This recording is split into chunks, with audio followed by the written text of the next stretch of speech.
এটা কিন্তু অবশ্যই ভাইরাল গাছ না। আপনি নিজে শুনছেন? হ্যাঁ, আমি নিজে শুনি। কথা একটু বাচ্চা গলার মতো শোনা যায়। ছোটগুলো মানে কান্না করলে যেমন শব্দ হয়। ওনারাও নাকি শুনছে প্রথম একদম গাছের ভিতর থেকে আসতেছে। আচ্ছা মুরব্বী, আপনিও শুনছেন? আর আপনি? আমিও শুনছি। যেহেতু মুরব্বীরা বলছে, বিষয়টা অস্বীকার করা যাচ্ছে না।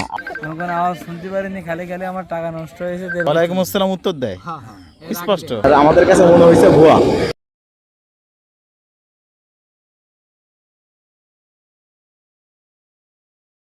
সেই ভাইরাল গাছের কাছে, এটা কিন্তু অবশ্যই ভাইরাল গাছ না, এটাকে সেই গাছ মনে করেন না। তো মূলত আমরা ওই গাছের কাছে গেছিলাম, গিয়ে তারপরে ঠিক ওর পাশে একটা মসজিদ, ওই মসজিদে নামাজ পড়লাম, নামাজের ইমামতিও করলাম। তো ইমামতি করে মুসল্লিদেরকে, মুসল্লি এলাকার ওনাকে জিজ্ঞেস করলাম।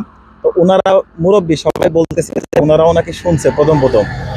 তো এই কারণে একটু খটকা লাগছে যে আসলে আমরা কিন্তু শুনতে পাইনি একটুও। তারপরে উপস্থিত ওখানে প্রায় 100 লোক ছিল, তাদের কেউ গাছের থেকে আওয়াজ শুনতে পাইনি। স্থানীয় মুরব্বীরা বলতেছে যে আপনার ওইখানে ওনারা নাকি শুনছে।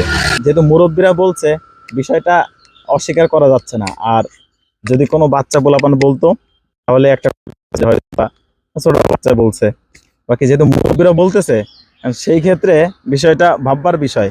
তো আমার মনে হচ্ছে বিষয়টা ভুয়া, কিন্তু আবার মুরব্বীদের মুখ থেকে, স্থানীয় মুরব্বীদের মুখ থেকে শুনে আবার মনে হচ্ছে যে না, বিষয়টা হয়তো বা হইতেও পারে। বাকি এখন পর্যন্ত আমার বিশ্বাস হয় না। আমার সঙ্গে যে ছিল মাহদি, সেও কান দিছে, সেও শোনে নাই। তো তার কাছে মনে হয়েছে বিষয়টা ভুয়া। ও অনেকক্ষণ ধরে কান দিয়ে শুনছিল যে আপনারা এই ভিডিওতে দেখলেন, কিন্তু আসলে সেও শুনতে পাইনি। আমার বিয়ের ব্যাপারে আলোচনা হয়েছে। আপনি নিজে শুনছেন? হ্যাঁ, আমি নিজে শুনি। আমি কিরকম আওয়াজটা কেমন ছিল?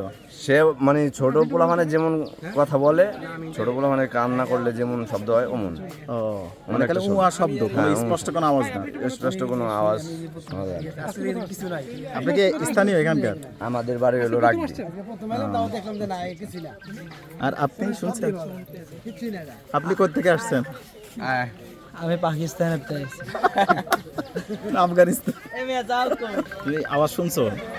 না, হ্যাঁ, এখন আওয়াজ শুনতে পারিনি, খালি খালি আমার টাকা নষ্ট হয়েছে, তেল খরচ হয়েছে, কষ্ট হয়েছে। গাড়িতে একবার পড়ে গেছি, আর একবার গাড়িতে আমার পা কেটে গেছে। আসো আসো। আপনি নিজে শুনছিলেন? মানে আপনি কান পেতে শুনছিলেন? কান দিয়ে শুনছি। মানে একটা আছে যে না স্পষ্ট শুনছে আওয়াজ, আর একটা আছে অস্পষ্ট। না না, স্পষ্ট কোনো কথা শোনা যায় না। শোনা যায় না। একটা আওয়াজ আসে, এটা কি মানুষের আওয়াজ না কিসের আওয়াজ? এটা একদম গাছের ভিতর থেকে আসতেছে। আচ্ছা মুরব্বী, আপনিও শুনছেন? আমিও শুনছি। আর আপনি? আমিও শুনছি। আমি সালাম দিয়া আচ্ছা আচ্ছা গাছের গোড়ায় গেছি। আচ্ছা। কথা একটু বাচ্চা গলার মতো শোনা যায়, মানে পুরো শোনা যায় না। একবারই নাকি প্রতিবারই? না, সালামাল কি দিল ওই সময় উত্তর দেয়। উত্তর দেয়। ওয়ালাইকুম আসসালাম উত্তর দেয় স্পষ্ট। আমি শুনিনি। অমনে ওয়ালাইকুম সালাম এরকম বোঝা যায় না, অমনে গুন গুন হয়ে জানি 2-3 বার কি জানি কয়, তাই? ওইটুকু শোনা যায়। নাকে বাজে এরকম কথা বলে। তাই না? মানে ছোট বাচ্চাদের মতো। হাতটা বাচ্চা গলার মতো। ও আচ্ছা। তো এখন শোনা যাবে না কেন? আমার কাছে প্রশ্ন হচ্ছে এইটা। এখন বাতাস সেখানে শোনা যায় না, বাতাস? বাতাসে গাছ নড়ে শব্দ হয়। আমি তো শুনছি আধা ঘন্টা সবাই সরাই দিয়া আপনি শুনছিলেন? এই হুজুরে শুনাইছিলাম। শব্দ হয়। আপনি ইমাম সাহেব এখানকার? হ্যাঁ, আচ্ছা আচ্ছা আচ্ছা। না না, আপনাকে আনতেছি না, ওই বাতাস ছাড়লে বিষয়টা জটিল হয়ে গেল। এই যে ভয় রে কেবল বন্ধ। না, কোনো ছেলে মানুষ যদি বলতো তাহলে অস্পষ্ট, মানে সেটা ইয়া ছিল। হায়দার না সকাল রাতে বলে শুনতো। যখন প্রায় 5 থেকে 7 দিন বাতাস ছিল না, বাতাস ওই সময় শব্দ হইছে, বাতাস সব শব্দ হয়, বাতাস চালে শব্দ হয়, এই আর কোনো সমস্যা নেই দাদা।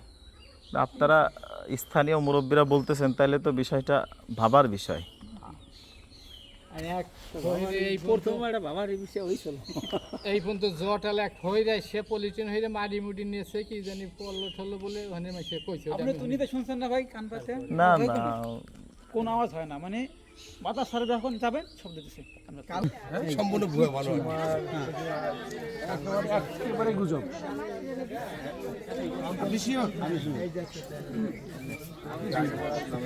তো এই আর কি বিষয়। এই বিষয়টা নিয়ে আমার মিশ্র প্রতিক্রিয়া। ঠিক আছে, তবে আমার কাছে মনে হচ্ছে ভুয়া, কিন্তু এখানকার স্থানীয় যে লোকজন, মুরব্বী, ওনারা আবার বিষয়টা স্বীকার করতেছে। এখন জানি না সত্য মিথ্যা, তবে আমরা গিয়ে কোনো আওয়াজ পাইনি, আর আমাদের কাছে মনে হয়েছে ভুয়া।